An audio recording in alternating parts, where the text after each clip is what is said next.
Welcome to Amigos IAS. September 4వ తేదీన ఈనాడు పేపర్లో మనకు ఒక ఎడిటోరియల్ కాలం వచ్చింది, హిమాలయాలకు సంబంధించింది. సో ఈ ఎడిటోరియల్ అంశాన్నే పరీక్షకు అనుగుణంగా రీడిజైన్ చేయడం జరిగింది. సో మీరు ఎస్సే రైటింగ్లో కానీ ఈ అంశాన్ని, అదేవిధంగా జాగ్రఫీలో కానీ లేదా సైన్స్ అండ్ టెక్నాలజీ, ఇలా డిఫరెంట్ ఏరియాస్లో ప్రశ్నకు అనుకూలంగా వినియోగించుకోవచ్చు. సో మనకు ఎడిటోరియల్ ఎస్సే అనేది పూర్తిగా హిమాలయ గురించి స్ప్రెడ్ చేశారు. అయితే దీన్ని ఏ విధంగా రీడిజైన్ చేసామంటే హిమాలయాల ప్రత్యేకత. సో ఇది మీరు హిమాలయాస్ గురించి ఎక్కడ రాయాల్సి వచ్చినా వినియోగించుకోవచ్చు. అది జాగ్రఫీ కావచ్చు, ఎన్వైరన్మెంట్ కావచ్చు. అంటే పర్యావరణంలో ఎందుకు రాయాల్సి వస్తుందంటే హిమాలయాలను ఎందుకు కాపాడుకోవాలి అన్నప్పుడు మనం ఇట్లాంటి ప్రశ్న ఇట్లాంటి డాక్యుమెంట్ తీసుకోవచ్చు. అండ్ మరి ఇప్పుడు అసలు సమస్య ఏంటి? సో ఇది కూడా మనకు జనరల్ ఎస్సేలో ఇంపార్టెంటే, at the same time environment. కారణాలు, ఓకే, సమస్య గుర్తించడం, ఈ సమస్యకు కారణాలు ఏంటి? మరి ఇప్పటిదాకా సమస్య తెలుసు, సమస్య కారణాలు తెలుసు. దీన్ని అధిగమించేందుకు, ఈ సమస్యను పరిష్కరించేందుకు ఏం చేశారు, ఇంకా ఏం చెయ్యాలి? సో ఈ రీడిజైన్ చేయడం జరిగింది. సేమ్ ఎస్సేలో మనకు ఏ అంశం కొత్తగా ఏ అంశాన్ని చేర్చలేదు, బట్ అంశాన్ని రీడిజైన్ చేశాం. దీనివల్ల మీరు అర్థం చేసుకోవాల్సింది ఏంటంటే, మీరు ఎస్సే రాసేటప్పుడు కానీ ఒక పొంతన అనేది ఉండాలి. సో మీరు యాస్టీస్గా ఎక్కడైనా చదివినది దాంట్లో సమాచారాన్ని వినియోగించుకోవచ్చు, బట్ మీవైన పదాలతో మీవైన శైలిలో ఒక పొంతన కుదిరేలా, కొహరెన్స్ అంటాం ఇంగ్లీష్లో, దాన్ని అమర్చాల్సి ఉంటుంది. సో మనం లోపలికి వెళ్ళే ముందు పదాలను కూడా తెలుసుకుందాము. ఇందులో ఇచ్చిన పదాలు ఇవి. ఈ పదాలకు అర్థం తెలిస్తే ఇంకా ఈజీగా రాయొచ్చు. ఎనీవే మల్టిపుల్ చాయిస్ ఎగ్జామినేషన్స్లో కూడా ఇలాంటి పదాలు కూడా అడుగుతుంటారు. గ్లాఫ్ అంటే ఏంటంటే గ్లేషియల్ లేకౌట్ బరస్ట్ ఫ్లడ్. గ్లేషియల్ అంటే తెలుగులో హిమనీ నదము, లేకౌట్ అండ్ బర్స్ట్ ఫ్లడ్ అంటే హిమనీ నదాలు ఇవి ఓకే బద్దలు కావడం అనమాట. సరస్సులు ఆకస్మిక విచ్ఛేదంతో సంభవించే వరద అంటే హిమనీ నదాల సరస్సులు, హిమనీ నదాలు. హిమనీ నదం అని అంటే గ్లేషియర్ అని అర్థం. సో హిమనీ నదాల సరస్సులు ఆకస్మిక విచ్ఛేదంతో సంభవించే వరదని గ్లాఫ్ అని అంటున్నాడు. గ్లాఫ్ అంటే ఏంటి? కింది వానిలో గ్లాఫ్ సంబంధించింది ఏది? అట్లా మనకు ఎంసీక్యూస్లో అడగవచ్చు. ఫెర్మాఫ్రాస్ట్ మరొకటి. హిమాలయ పర్వతాలపై అనాది కాలం నుంచి పోగుబడిన మంచు గట్టిపడి దృఢమైన శాశ్వత పొరగా మారుతుంది. ఈ పొరనే పెర్మాఫ్రాస్ట్ అంటారు. ఒక పొర అనమాట. It is a layer. It is a layer అనమాట. సో ఇది ఎప్పుడు ఫామ్ అయింది అని అంటే చాలా వేల సంవత్సరాల కిందట ఇది ఫామ్ అయిపోయింది. సో ఇది చాలా సాలిడ్గా, గట్టిగా ఉంటుంది అండ్ ఒక పర్మనెంట్ లేయర్గా ఇది మనకు పనిచేస్తుంది. దీన్ని పెర్మాఫ్రాస్ట్ అంటాం. సో ఈ రెండు పదాలను మనకు ఈ ఎస్సేలో వినియోగించినారు. సో ఈ పదాలకు అర్థం తెలుసుకున్నాం కాబట్టి ఫస్ట్ వన్ హిమాలయాల ప్రత్యేకత. సో దీన్ని మీరు చాలా సందర్భాల్లో వినియోగించుకోవాల్సి వస్తుంది. సో అవి కొన్ని సందర్భాలు కూడా చెప్తాను నేను. భూగోళంపై ఉత్తర దక్షిణ ధృవాల తరువాత అత్యధికంగా మంచు పేరుకున్నది హిమాలయాల్లోనే. సో మనకు అందరికీ తెలిసిందే, right? Arctic, Antarctic, anti Arctic అంటాం. సో ఉత్తర ధ్రువము, దక్షిణ ధ్రువము. సో ధ్రువాల వద్ద కాకుండా అతి ఎక్కువగా మంచు పర్వత ప్రాంతం ఎక్కడుందంటే భారతదేశంలో ఉన్నది, రైట్? సో రేపు పొద్దున మీరు జాగ్రఫీలో ఇట్లా క్వశ్చన్ వచ్చింది అనుకోండి, భారతదేశ ఋతుపవన వ్యవస్థకు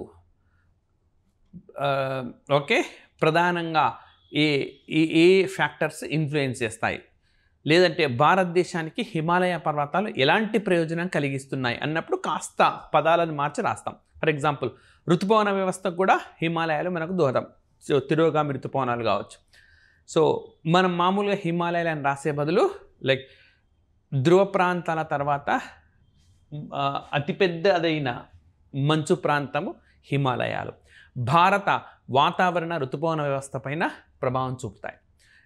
సో అదేవిధంగా భారత్కు హిమాలయాలు ఏ విధంగా ప్రయోజనం అన్నప్పుడు ఇవి శత్రువుల నుంచి రక్షణ కల్పిస్తున్నాయి. సో అవతల నుంచి వచ్చే శీతలగాలు, చైనా ప్రాంతం నుంచి వచ్చే శీతలగాలను అడ్డుకుంటున్నాయి. అవన్నీ రాస్తాం. ఈ పాయింట్ తోటి స్టార్ట్ చేసినప్పుడు బాగుంటుంది. ఆ తర్వాత అందుకే ఈ ప్రాంతాన్ని మూడో ధ్రువంగా కూడా వర్ణిస్తారు. చూడండి ఏ విధంగా వినియోగించుకోవచ్చు. హిమాలయాల గురించి రాయాల్సి వచ్చినప్పుడు ప్రపంచంలో మూడో ధ్రువం భారత్లో ఉన్నది. ఎందుకనంటే ఉత్తర దక్షిణ ధ్రువాల తర్వాత ఆ స్థాయిలో మంచు ఉన్నది ఇక్కడే. అంటే థర్డ్ పోలార్ వరల్డ్గా మనం దీన్ని పరిచయం చేస్తున్నాం అన్నమాట. రైట్. సో ఆసియాలోనే అతిపెద్ద నదులు ఉద్భవించింది అక్కడే. సో మనకు ఆసియాలో అతిపెద్ద నదుల్లో ఒకటైన బ్రహ్మపుత్ర, గంగా, సింధు ఇవన్నీ ఎక్కడ మనకు ఉద్భవిస్తున్నాయి? అన్నీ కూడా మనకు ఈ హిమాలయ పర్వత బెల్ట్లోనే ఉద్భవిస్తున్నాయి. భారత్, చైనా, బంగ్లాదేశ్, పాకిస్తాన్తో పాటు ఆగ్నేయ ఆసియా దేశాల గుండా సాగే ఈ నదుల పరివాహక ప్రాంతాల్లో 100 కోట్లకు మందికి పైగా ప్రజలు నివసిస్తున్నారు.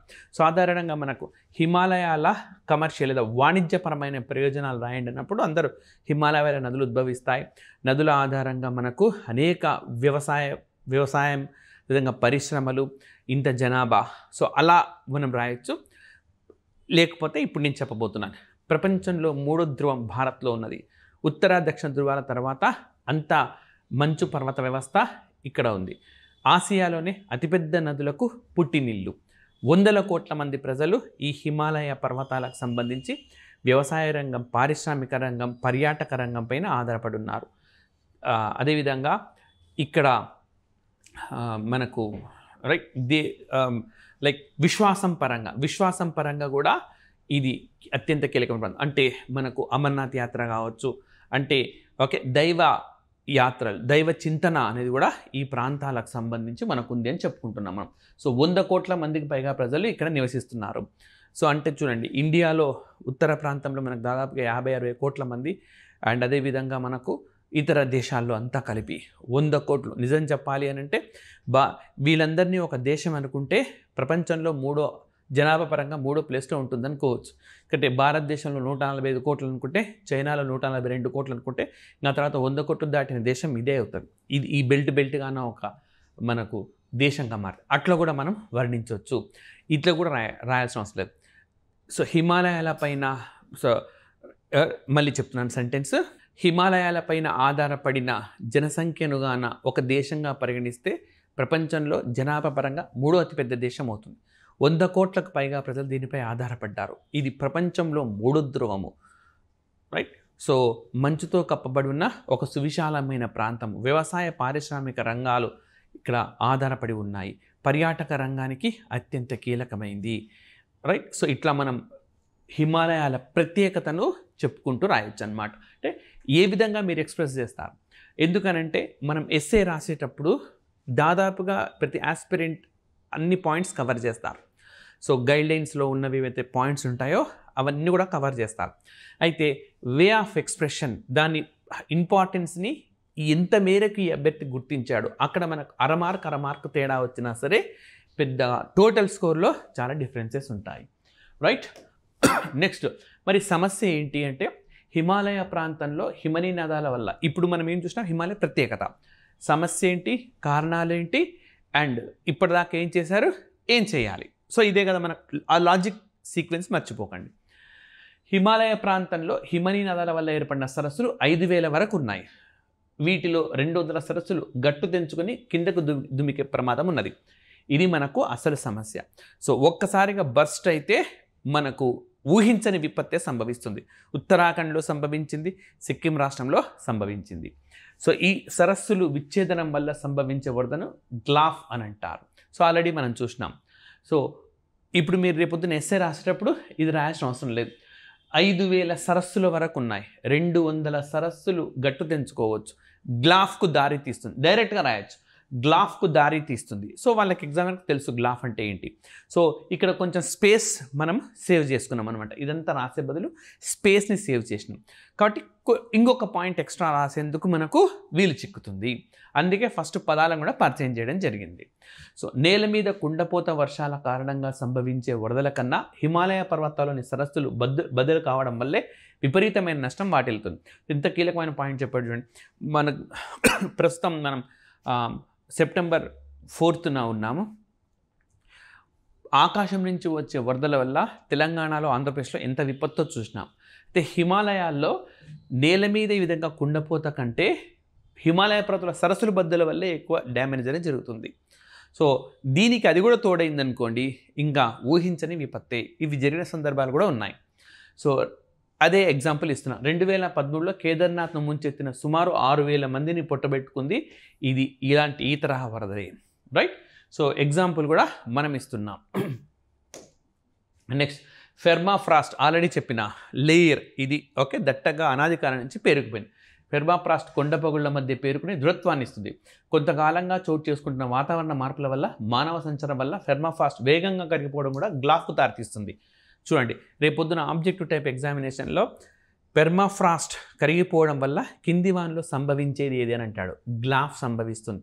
సో మనకు ప్రత్యేకించగా బిట్స్ ఎక్కడి నుంచి రావు, ఎస్ఏలోనే, అంటే చిన్న చిన్న బిట్స్ అన్నీ ఎస్ఏగా మలుస్తున్నాం, మళ్ళీ అవి మల్టిపుల్ చాయిసే. సో ఒకదానికొకటి ఇంటర్లింక్గానే ఉన్నాయి కూడా.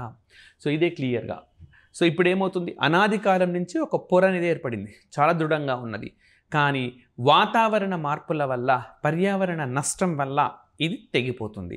దీంతో దృఢంగా ఉన్న ఇది కూడా ఛేదనమైంది, గ్లాఫ్కు దారి తీస్తుంది.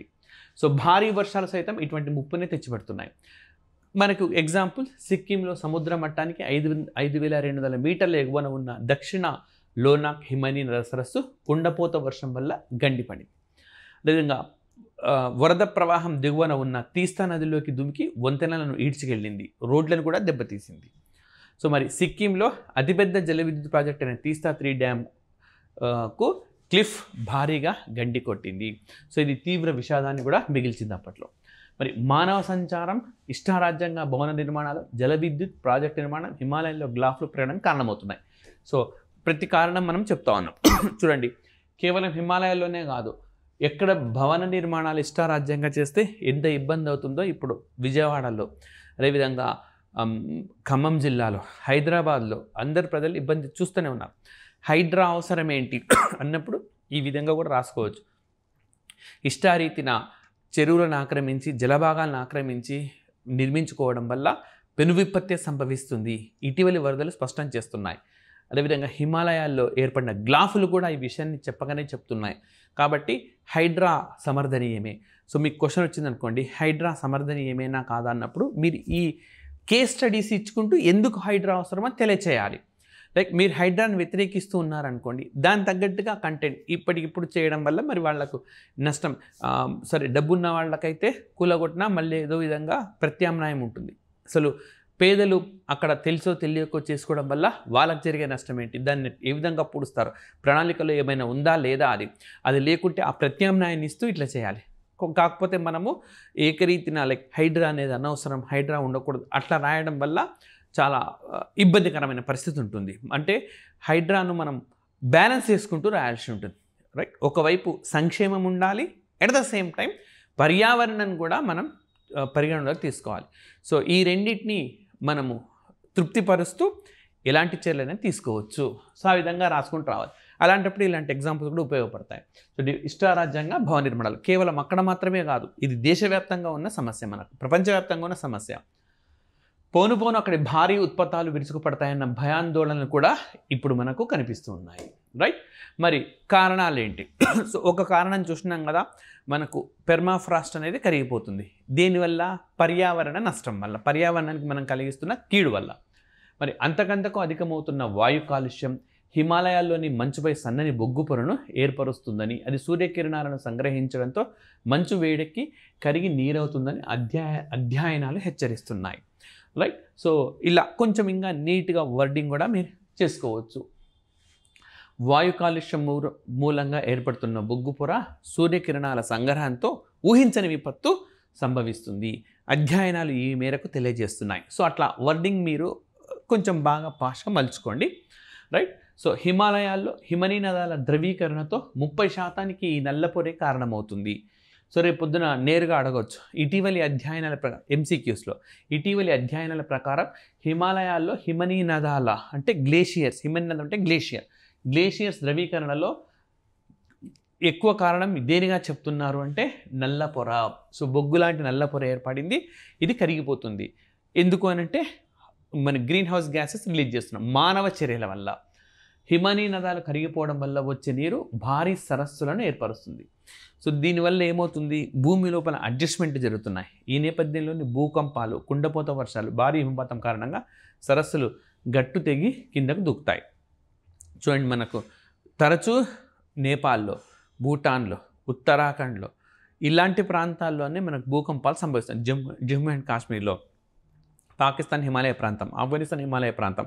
ఇక్కడ ఏంటంటే ఈ వాతావరణ మార్పుల వల్ల, పర్యావరణ మార్పుల వల్ల భూమి అడ్జస్ట్మెంట్స్ కూడా ఉన్నాయని చెప్తా ఉన్నారు. సో ఈ విధంగా మనకు పెను విపత్తులకి ఇది దారితీస్తుంది.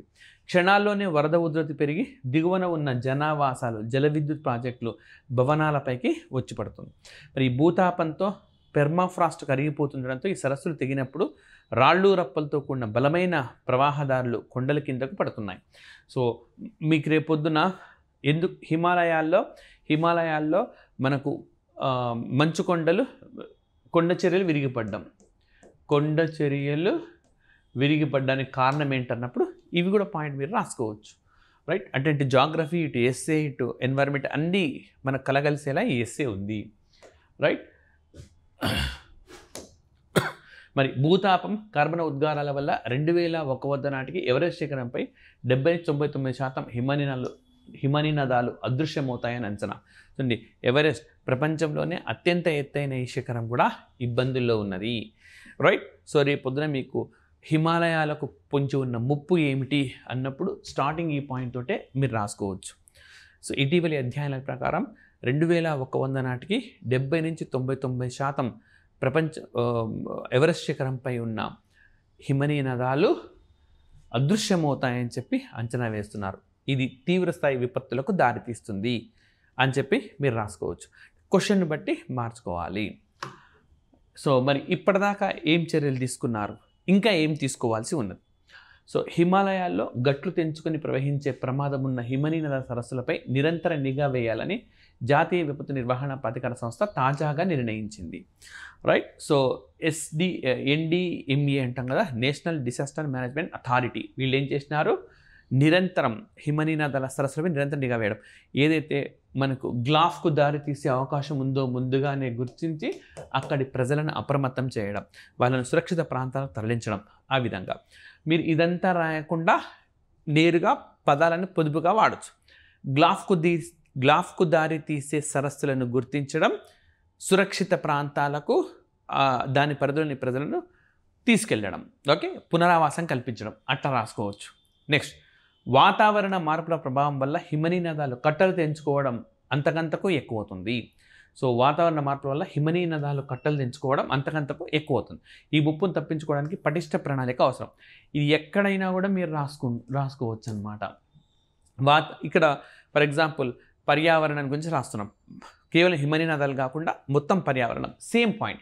వాతావరణ మార్పుల వల్ల పర్యావరణం తీవ్ర ప్రమాదాన్ని దారితీస్తుంది. ఈ ముప్పును తప్పించుకోవడానికి పటిష్ట ప్రణాళిక అవసరం, ప్లానింగ్ అవసరం. ఇది జనరలైజ్డ్ స్టేట్మెంట్ ఇది. రైట్, సో కేంద్ర ప్రభుత్వం ఈ ఏడాది జూలై 25న జాతీయ హిమనీ నద సరస్సుల విచ్ఛేద వరద నష్ట నివారణ కార్యక్రమానికి అనుమతించింది. గ్లాఫ్ వల్ల ఏదైతే లాస్ వస్తుందో దాన్ని ఓకే రాకుండా చేయడానికి జూలై 25న ఇక్కడ ఒక ప్లాన్ ఆఫ్ యాక్షన్ స్టార్ట్ చేసింది అనమాట. ఇందులో భాగంగా సిక్కింలో ప్రమాదం అంచున 6 హిమనీ నద సరస్సుల అధ్యయనం చేపడతారు. సో మీకు ఆల్రెడీ చెప్పిన ఏం చేయాలి, ఏం చేస్తున్నారు ఈ ఆన్సర్ అనమాట. సరస్సులకు కరకట్టలుగా ఉన్న రాళ్ల కుప్పల స్థిరత్వాన్ని అంచనా వేస్తారు. ఇది ఎప్పుడు బర్స్ట్ అయ్యే అవకాశం ఉన్నది, సో బర్స్ట్ అవుతుందా కావట్లేదా, ఇవన్నీ కూడా అంచనా వేసి ఎప్పటికప్పుడు అప్డేట్ చేస్తూ ఉంటారు. కుండపోత వర్షాలు సంభవించిన, భూకంపం వచ్చిన ఈ రాళ్ల కట్టలకు గండిపడి సరస్సుల నీరు కిందకు ఒక్కబెట్టిన దూకుతుంది. ఈ నీరు ఒక్కసారి కాకుండా నెమ్మదిగా దిగేందుకు ఏర్పాట్లు చేయవచ్చేమో పరిశీలిస్తారు. సో చూడండి, ఇక్కడ పైన మనకు వాటర్ ఉంది. సో ఈ వాటర్ మనకు రాకుండా ఈ గోడలు అడ్డుకుంటున్నాయి. సో మేడ పైన అనుకోండి, ఒక్కసారిగా ఈ గోడలు బ్రద్దలైనాయి అనుకోండి, వాటర్ ఉండదు. మరి నీటిని ఏమాపుతుంది, ఈ గోడలు ఆపుతున్నాయి. ఇక్కడ కూడా అంతే. ఇప్పుడు ఆ పెర్మాఫ్రాస్ట్ని మనం ఏం చెయ్యం, గ్లాఫ్ని ఆపలేం, అది మన చేతుల్లో లేదు. సో ఒక్క రోజులో అయ్యేది కాదు. ఒకవేళ అది చేద్దాం అనుకున్నా కూడా భూతాపాన్ని తగ్గించడం కానీ హరితవాయు ఉద్గారాన్ని ఒక్క రోజుగా మనం తగ్గించలేం. కానీ ఇలాంటి గ్లాఫ్ పరిస్థితి వస్తే ఆ నీళ్లు నెమ్మదిగా దిగడానికి మనం ఎలాంటి ఏర్పాటు చేయవచ్చు, ప్రత్యామ్నాయం అనేది ఆలోచిస్తున్నారు తార్కిక జ్ఞానంతో. సో అది మనం రాయాలి. సో ఇట్లా చేసుకోవచ్చు. గ్లాఫ్ ముప్పును ముందే అంచనా వేసి తగిన నివారణ చర్యలను నిపుణులు సిఫార్సు చేస్తారు. హిమాలయాల్లో జనావాసాలు కూడా పెరుగుతున్నాయి. సో ఈ జనావాసాలు ఇబ్బడి ముబ్బడిగా పెరగకుండా ఎట్ ద సేమ్ టైం హిమనీ నదాలకు, సరస్సులు, చెరువులు వీటి భూమి ఆక్రమణ కాకుండా తగిన చర్యలు తీసుకోవాల్సి ఉంటుందన్నమాట. సో మరి భవనాలు, జల విద్యుత్ కేంద్రాల నిర్మాణం జోరుగా సాగుతుంది. ఇవి ఆపుతామా అంటే ఆపలేం. సో ఆపితే అభివృద్ధి అనేది మనకు ఉండదు. సో ఒకవైపు అభివృద్ధి చేయాలి, ఎట్ ద సేమ్ టైం పర్యావరణం అన్నది మనం పరిరక్షించుకుంటూ ఉండాలి. సో ఇప్పుడు మనం రాసే ఆన్సర్ ఈ 2 కోణాల్లో ఉండే సందర్భాలు కూడా ఉంటాయి, రైట్. సో వృద్ధి, ఆర్థిక అభివృద్ధి ఇలాంటి రాసేటప్పుడు హిమాలయాల లాంటి ప్రాంతాల్లో అభివృద్ధి అవసరం, అలాగే పర్యావరణ పరిరక్షణ కీలకం. ఈ రెండింటిని సమన్వయం చేసుకుంటూ ప్రణాళిక ప్రకారం ముందుకు వెళ్ళాలి. సో ప్రకృతికి విరుద్ధమైన నిర్మాణాలు చేపట్టకుండా తగిన యంత్రాంగాన్ని ఆ దిశగా ఆలోచించేలా చేయాలి. ఆ విధంగా మీరు రాసుకుంటూ రావచ్చు. సో నీటిలో వీటిలో నిమగ్నమైన మానవ సిబ్బంది వల్ల హిమాలయ పర్యావరణం పైన, అక్కడి మంచు పొరలపైన ప్రభావం పడుతుంది. సో ఇది ఆల్రెడీ మనం డిస్కస్ చేస్తే ఈ పరిణామాలన్నింటినీ పరిగణలోకి తీసుకుని సరైన ముంజాగ్రత్త చర్యలు, పటిష్టమైన నష్ట నివారణ కార్యక్రమాలను ఇప్పటి నుంచే చేపట్టాలి, రైట్. సో ఇది మనకు సెప్టెంబర్ 4వ తేదీన ఈనాడు పత్రికలో వచ్చిన ఎస్ఏ ఎడిటోరియల్ కాలంలో దాన్ని మీకు అమిగోస్ ఐఏఎస్ అందించింది. సో దయచేసి వీడియోను లైక్ చేయండి, షేర్ చేయండి, సబ్స్క్రైబ్ చేసుకుని ఉంటే సబ్స్క్రైబ్ చేసుకోండి. అండ్ ఓకే, మరొక అంశంతో నెక్స్ట్ సెషన్లో కలుద్దాం. Thank you very much.